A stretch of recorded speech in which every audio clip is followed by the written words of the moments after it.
Hello everyone. Modern history का एक बहुत ही इंपॉर्टेंट टॉपिक है Indian national Congress. Indian national Congress जो कि 1885 में एओ ह्यूम के द्वारा बनाया गया और सबसे पहले इसकी मीटिंग एंड ऑफ दिसंबर यानी कि 27-28 दिसंबर के आसपास हुई और ये मीटिंग हुई बॉम्बे में। संस्कृत तेजपाल विद्यालय इसका नाम था, जिस जगह इसकी मीटिंग हुई और 72 ऐसे डेलीगेट्स थे कांग्रेस के जो यहाँ पर आकर पार्टिसिपेट किए। आज के इस सेशन में हम जानेंगे कि इंडियन नेशनल कांग्रेस के कौन कौन से सबसे महत्वपूर्ण सेशंस हैं, कहाँ ये हुए और साथ ही साथ इसकी विशेषताएं क्या रहीं। आपके एग्जाम के पर्सपेक्टिव से तो ये ज़रूरी है ही, लेकिन साथ साथ आपको ये फैक्ट्स जो हैं आपके रोज़मर्रा की ज़िंदगी में भी आपको ये कुछ फैक्ट्स पता होने चाहिए।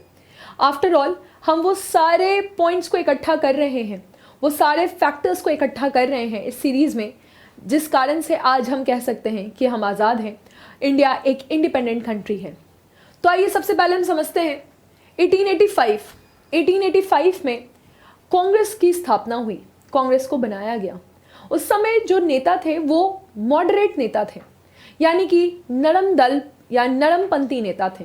दादा भाई नौरोजी, फिरोज शाह मेहता, बबरुद्दीन तैयब जी, WC बैनर्जी, सुरेंद्र नाथ बैनर्जी, रमेश चंद्र दत्ता, सुब्रमण्यम अय्यर, यानी कि भारत के हर कोने से एक एक व्यक्ति, हर एक जगह से पार्टिसिपेशन था। बबरुद्दीन तैयब जी, यानी हर एक धर्म से भी यहाँ पे पार्टिसिपेशन था, भागीदारी हमें देखने को मिली। ये सारे लोग बहुत पढ़े लिखे लोग थे। ये सारे लोग आम जनता, आम मासेस की तरह नहीं थे। आम जनता, आम मासेस का मतलब है कि देश गरीबी से जुलझ रहा था। देश में ज़्यादा जो मासेस थे, ज़्यादा जो जनसंख्या थी वो पढ़ी लिखी नहीं थी। समस्याएं बहुत सारी थीं और इसी बीच में कुछ पढ़े लिखे लोग आकर मिलते हैं साथ में और एओ ह्यूम फॉर्म करते हैं Indian national Congress. Indian national Congress में ये जो शुरुआत के नेता है, जैसे हमने इन्हें बोला कि ये नरमपंथी नेता थे। WC बैनर्जी को सबसे पहले 1885 में चुना गया कि इन्हें अध्यक्ष बनाया जाए और धीरे धीरे कर कर एक एक व्यक्ति अध्यक्ष बने। लेकिन एक नियम था इसका। नियम ये था कि अगर ये सेशन कलकत्ता में होगा तो कलकत्ता के ही कोई व्यक्ति अध्यक्ष नहीं बन सकते। अगर ये सेशन बॉम्बे में होगा तो बॉम्बे के कोई व्यक्ति अध्यक्ष नहीं बन सकते, ताकि हम कांग्रेस में ये दिखाना चाह रहे थे कि पार्टिसिपेशन हर जगह से है, भागीदारी हर जगह से है, रिप्रेजेंटेशन हर जगह का है, यानी कि प्रतिनिधित्व हर जगह का यहाँ पर दिखाया जा रहा था। तो सबसे पहले मीटिंग होती है बॉम्बे में, जिसे हम 1885 की मीटिंग कहते हैं। WC Banerjee Indian national Congress के सबसे पहले अध्यक्ष बनते हैं। दूसरी मीटिंग होती है कलकत्ता में और दादा भाई नौरोजी इसके दूसरे अध्यक्ष बनते हैं 1886 में। फिर क्या था, साल के अंतिम में हर साल ये मीटिंग होना शुरू हो गई। तीसरी मीटिंग होती है मद्रास में 1887 में। सैयद बबरुद्दीन तैयब जी, यानी कि सेकंड में दादा भाई नौरोजी और थर्ड में बबरुद्दीन तैयब जी, जो कि पहले मुस्लिम अध्यक्ष थे।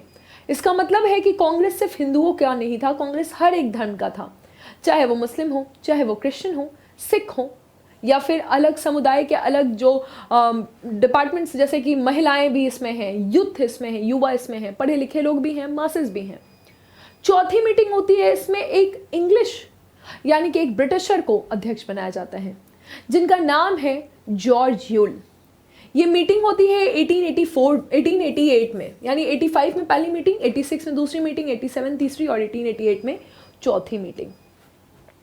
अब हम जानेंगे जो इंपॉर्टेंट मीटिंग्स हैं, जैसे कि 1896 में जब मीटिंग होती है तो इस मीटिंग की अध्यक्षता करते हैं रहीमतुल्लाह सहनी। रहीमतुल्लाह सहनी की ये अध्यक्षता वाली मीटिंग बहुत इंपॉर्टेंट इसलिए है, 1886 की ये मीटिंग है जो कि कलकत्ता में हुई है और इसमें सबसे पहली बार रविन्द्रनाथ टैगोर ने वंदे मातरम गाया। रविन्द्रनाथ टैगोर ने वंदे मातरम गाया, जबकि वंदे मातरम लिखा गया है सन्यासी रिवोल्ट 1770 से प्रभावित होकर इसे बंकिम चंद्र चटर्जी ने लिखा है। बंकिम चंद्र चटर्जी ने अपना एक किताब लिखा आनंद मठ। आनंद मठ में इन्होंने एक पोयम लिखा जिसका नाम है वंदे मातरम, और वंदे मातरम जो कि हम औसतन 65 सेकेंड्स में गाते हैं, इसे 1896 के कलकत्ता सेशन में सबसे पहली बार गाया गया और फिर जाकर 24 जनवरी 1950 में इसे नेशनल सॉन्ग की उपाधि मिली, नेशनल सॉन्ग का दर्जा मिला। ये 1896 का कलकत्ता सेशन था जहां पे वंदे मातरम गाया गया रविन्द्रनाथ टैगोर के द्वारा। 1899 का Lucknow session, W C Dutt 1899 के लखनऊ सेशन के अध्यक्ष थे और यहाँ पर फिक्स लैंड रेवेन्यू की डिमांड की गई, यानी कि अगर आपको भूमि राजस्व चाहिए तो उसको फिक्स कीजिए, ये नहीं कि जब अंग्रेज चाहे तब वो भूमि राजस्व की मांग कर लें। इसे फिक्स कीजिए कि ये कितना होना चाहिए, जो भूमि जिसमें उपजाऊ ज़्यादा है उसमें कितना हो, जो इस तरह से कुछ ऐसी भूमि है जहाँ पे ज़्यादा उपजाऊ कम है तो उसका भी रेवेन्यू फिक्स हो।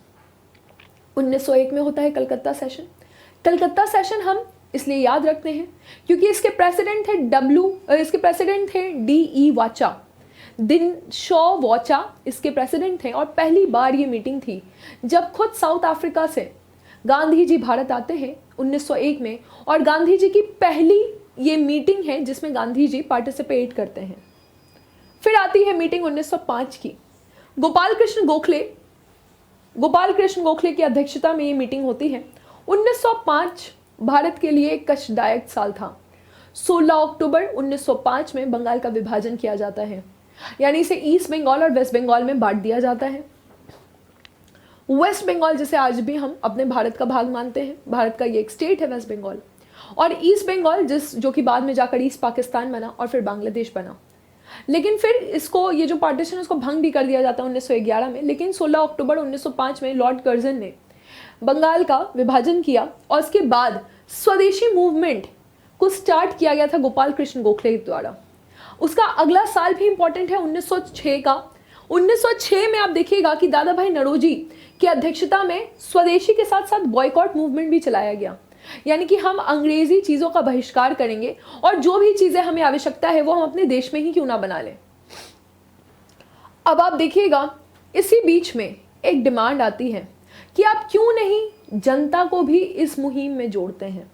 क्या आपको मासेस को अलग रखना है या मासेस को अपने मुहिम के साथ जोड़कर रखना है। कांग्रेस इस बात में विभाजित हो गई। जो पढ़े लिखे लोग थे, जो नरमपंथी नेता थे, उनका कहना था कि नहीं, हम भीड़ भड़क्का नहीं चाहते हैं, हम मासेस को नहीं जोड़ना चाहते हैं।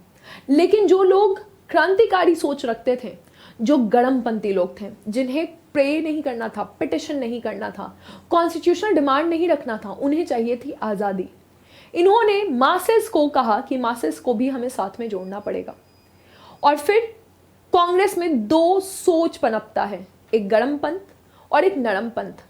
अब गरमपंथ के लोग का कहना था कि बाल गंगाधर तिलक को आप कांग्रेस के अध्यक्ष बनाएं, लेकिन वही शर्त याद होगा आपको, ये मीटिंग कराई गई सूरत में और इसी जगह से मराठा से ही बाल गंगाधर तिलक थे, वो वहां अध्यक्ष नहीं बन सकते थे।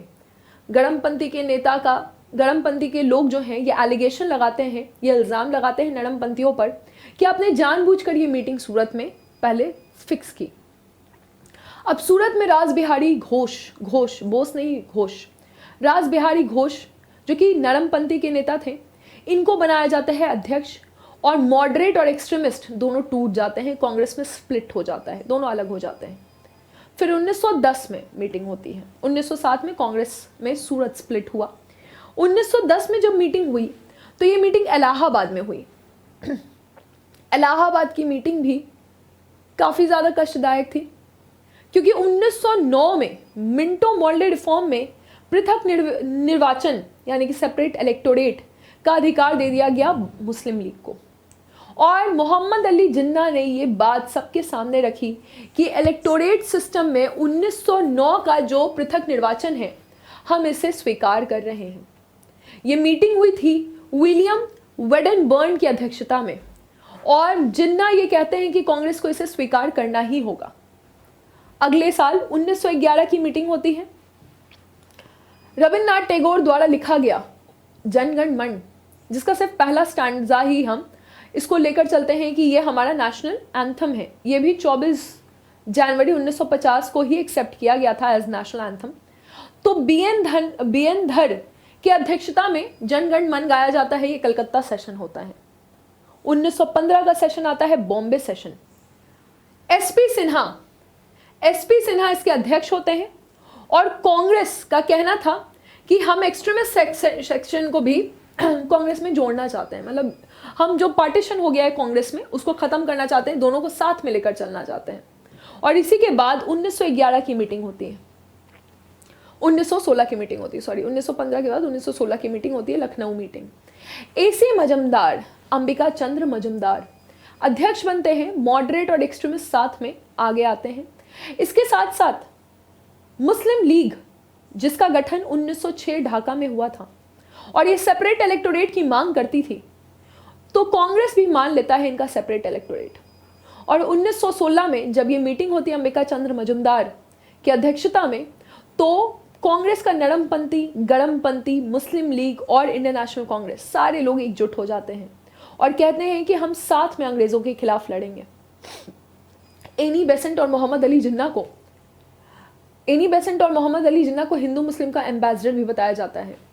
अगले साल 1917 में कलकत्ता का अधिवेशन होता है, जिसमें सबसे पहली बार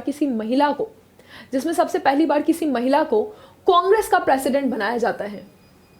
फिर 1918 का एक स्पेशल सेशन होता है जो कि बॉम्बे सेशन होता है। सैयद हसन इमाम इस सेशन में ये आते हैं और मॉन्टेग्यू क्लेम्सफोर्ड रिफॉर्म के बारे में बताते हैं। ये क्या था मॉन्टेग्यू क्लेम्सफोर्ड रिफॉर्म? मॉन्टेग्यू क्लेम्सफोर्ड रिफॉर्म काफ़ी ज़्यादा सख्त था, यानी कि डायआर्की ये लेकर आना चाह रहे हैं। ट्रांसफर्ड लिस्ट और रिजर्व लिस्ट को अलग अलग करना चाह रहे हैं। इसका मतलब है कि लोगों की बात सुनी जाएगी लेकिन सिर्फ कुछ ही मुद्दों पर, बाकी जगह आपकी बात सुनी भी नहीं जाएगी। इसे डायआर्की का नाम दिया गया। 1919 का साल भारत को हमेशा याद रहेगा, ये हमारा ब्लैक ईयर था। 13 अप्रैल को जलियांवाला बाग कांड होता है, ये रॉलेट एक्ट सत्याग्रह के कारण होता है। और फिर 1919 में अमृतसर में मीटिंग होती है, मोतीलाल नेहरू इस मीटिंग की अध्यक्षता करते हैं और कांग्रेस का कहना है कि हम खिलाफत मूवमेंट को सपोर्ट करेंगे। 1920 का जो स्पेशल सेशन है ये कलकत्ता में होता है। इसके अध्यक्ष लाला लाजपत राय जी रहते हैं। गांधी जी ने कहा कि हम नॉन कोऑपरेशन मूवमेंट के साथ साथ खिलाफत मूवमेंट को लॉन्च कर रहे हैं। 1920 में नागपुर में सेशन होता है। प्रेसिडेंट होते हैं विजय राघवचारी जो हैं ये कांग्रेस के अध्यक्ष बनते हैं और वर्किंग कमेटी ऑफ कांग्रेस को स्थापित भी किया जाता है और लिंग्विस्टिक बेसिस पे, यानी कि हर जगह कहीं कांग्रेस की कार्यकारी समिति बनेगी। जिन्ना इंडियन नेशनल कांग्रेस को छोड़ देते हैं और जिन्ना चले जाते हैं मुस्लिम लीग में। 1922 का साल जब गया में सेशन होता है बिहार में और CR दास इसके अध्यक्ष होते हैं। CR दास भी इस साल कांग्रेस को छोड़कर अलग से अपना मोतीलाल नेहरू के साथ स्वराज पार्टी की स्थापना करते हैं। ये सब लोग कांग्रेस को क्यों छोड़ रहे हैं? कांग्रेस के छोड़ने का कारण ये है कि फरवरी 1922 में जब चौड़ा चौड़ी कांड होता है तो असहयोग आंदोलन, जो कि देश में एक सफलतापूर्वक चलता हुआ आंदोलन था, गांधी जी इसको वापस ले लेते हैं। गांधी जी 1924 में पहली और आखिरी बार कांग्रेस के अध्यक्ष बनते हैं। यह बेलगाम का सेशन होता है। अगली साल 1925 में कानपुर में सेशन होता है जहां पे सरोजनी नायडू कांग्रेस की अध्यक्षता करती हैं। 1927 में मद्रास का अधिवेशन होता है जहां पे MA अंसारी इसकी अध्यक्षता करते हैं और यूज ऑफ जो भारत के लोगों का इस्तेमाल किया जा रहा था, चाइना, ईरान और मेसोपोटामिया इराक उस समय का, तो मेसोपोटामिया, ईरान और चाइना के विरुद्ध जो भारतीयों का इस्तेमाल किया जा रहा था, इसके खिलाफ हमने आवाज़ उठाई। इसके साथ ही साथ साइमन कमीशन के खिलाफ भी आवाज़ उठाई, क्योंकि साइमन कमीशन में सब लोग ब्रिटिशर्स थे, भारतीय कोई भी नहीं था। और 1929 को हमने पूर्ण स्वराज को भी अडॉप्ट किया, पूर्ण स्वराज को हमने मान लिया। यही बात है कि 1928 में मोतीलाल नेहरू, जो कि ऑल इंडिया यूथ कांग्रेस को ये स्थापित करते हैं। 1929 में, देखिए 1928 में मोतीलाल नेहरू का नेहरू रिपोर्ट आ चुका था। 1929 में जवाहरलाल नेहरू ने लाहौर सेशन किया और यहाँ पर इन्होंने स्टार्ट किया सिविल डिसोबीडियंस मूवमेंट। इसका मतलब है कि इन्हें चाहिए पूर्ण स्वराज। 26 जनवरी 1929 में ये अनाउंस कर चुके हैं कि 26 जनवरी 1930 को हम इंडिपेंडेंस डे मनाएंगे और इसी के कारण हम 26 जनवरी को रिपब्लिक डे मनाते हैं। फिर 1931 में कराची सेशन हुआ और वल्लभ भाई पटेल फंडामेंटल राइट्स और नेशनल इकोनॉमिक पॉलिसी को यहाँ पे सामने प्रस्ताव रखते हैं। गांधी इरविन पैक्ट भी साइन होता है 1931 में, ये 5 मार्च को साइन होता है और इसी के तहत Gandhi ji second round table conference attend करने जाते हैं जो कि लंदन में है। 1934 का साल, बॉम्बे अधिवेशन। राजेंद्र प्रसाद ये अनाउंस करते हैं कि अब हमें संविधान बनाना शुरू करना चाहिए। ये बोलते हैं कि हमें कंस्टिट्यूएंट असेंबली को बनाना शुरू कर देना चाहिए। 1936 में लखनऊ में सेशन होता है। जवाहरलाल नेहरू अपना समाजवादी आइडिया देते हैं। 1937 में फैजपुर का सेशन होता है। Jawaharlal Nehru first session to be held in village, यानी कि किसी गांव में, फैजपुर में ये सेशन हो रहा है। पहली बार किसी गांव में सेशन होता है। फैजपुर का ये सेशन है और जवाहरलाल नेहरू जो हैं वो इस सेशन की अध्यक्षता करते हैं। हरिपुरा सेशन 1938 में होता है। सुभाष चंद्र बोस यहाँ पे नेशनल प्लानिंग कमेटी को सेटअप करते हैं और ये नेशनल प्लानिंग कमेटी जो है जवाहरलाल नेहरू की अध्यक्षता में ये सेटल होती है। त्रिपुरी सेशन जो है वो नेक्स्ट सेशन होता है।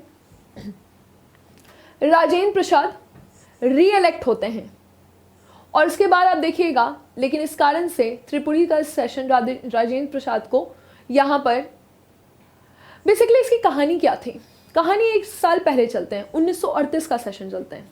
हरिपुरा का सेशन होता है। पहली बार इलेक्शन होता है अध्यक्षता के लिए और इसमें नेताजी सुभाष चंद्र बोस जीत जाते हैं। अगले साल फिर से सेशन होता है त्रिपुरी में जो सेशन होता है उसमें पट्टाभी सीतारामैया, ये गांधी जी के कैंडिडेट थे, ये हार जाते हैं और फिर से नेताजी सुभाष चंद्र बोस जीत जाते हैं। नेताजी सुभाष चंद्र बोस जीत जाते हैं लेकिन उसके बावजूद ये रिजाइन कर देते हैं कांग्रेस से और डॉक्टर राजेंद्र प्रसाद इसकी अध्यक्षता करते हैं और नेताजी सुभाष चंद्र बोस रिजाइन करके फॉरवर्ड ब्लॉक की स्थापना करते हैं। 1940 में रामगढ़ का सेशन होता है। अबुल कलाम आजाद यहाँ पर सिविल डिसोबीडियंस मूवमेंट को लॉन्च करते हैं और बोलते हैं कि एप्रोप्रिएट टाइम और कंडीशन के तहत। सिविल डिसोबीडियंस मूवमेंट, उससे कंफ्यूज मत होइएगा, जो कि 1930 में गांधी जी ने किया था। यहाँ पर बात यह है कि धीरे धीरे ये बोल रहे हैं सारे लोगों को कि अब हम क्विट इंडिया मूवमेंट लॉन्च करने वाले हैं और इसी बीच में आप देखिएगा कि जो क्विट इंडिया मूवमेंट का पीरियड था, इस बीच में क्योंकि क्विट इंडिया मूवमेंट हुआ, आईएनए का भी फॉर्मेशन हुआ, फिर जो रॉयल इंडियन नेवी थी उसने म्यूटिनी कर दी, क्रिप्स मिशन आया, वेवल प्लान आया, कैबिनेट मिशन हुआ, ये सब जो हुआ इस कारण से कांग्रेस का कोई भी यहाँ पे सेशन नहीं हुआ। इसलिए कहते हैं कि अबुल कलाम आजाद जो है वो सबसे लंबे समय तक कांग्रेस के अध्यक्ष रहे। 1945 का ये पीरियड आता है। लास्ट जो सेशन है ये 1946 का सेशन है जब जेबी कृपलानी इसके अध्यक्ष होते हैं और जेबी कृपलानी का ये मेरठ का सेशन होता है, ये इसके अध्यक्ष होते हैं। आगे हम देखेंगे तो ये लास्ट सेशन है जो कि भारत की आज़ादी के बाद होता है। इसके बाद भी कांग्रेस के सेशंस होते हैं लेकिन वो हमारे लिए रेलेवेंट नहीं है। इसी आसानी से आप अपने सारे विषय कंप्लीट कर सकते हैं और बीपीएससी का ये एग्जामिनेशन क्वालिफाई कर सकते हैं। आप इसके लिए उत्कर्ष के ऑनलाइन कोर्सेज का सहारा ले सकते हैं। आपका जो पूरा राह है वो बहुत ही आसान हो जाएगा। अभी आप इसको 21 अगस्त तक परचेज कर लें क्योंकि अभी ही आपको मिलेगा 78% का डिस्काउंट और NG13 कोड लगाने पे 13% का एक्स्ट्रा डिस्काउंट, 100% रिवॉर्ड पॉइंट्स के साथ। कीर्ति बैच एक है, ये मेरा बैच जहाँ पे मैं करंट अफेयर्स आपको पढ़ा रही हूँ, तो काफ़ी रिस्पॉन्सिबिलिटी के साथ इस बैच को लॉन्च किया गया है। अभी इसमें भारी छूट है, 536 रुपये पे आपको ये बैच मिल जाएगा जिसमें आप अपनी करंट अफेयर्स की तैयारी कर सकते हैं। तो ये अधिवेशन आपको सारे याद हो गए होंगे होपफुली और इसी आसानी के साथ आप अपने बीपीएससी के बाकी सब्जेक्ट्स को भी कंप्लीट कर लें बीपीएससी उत्कर्ष के साथ। Thank you.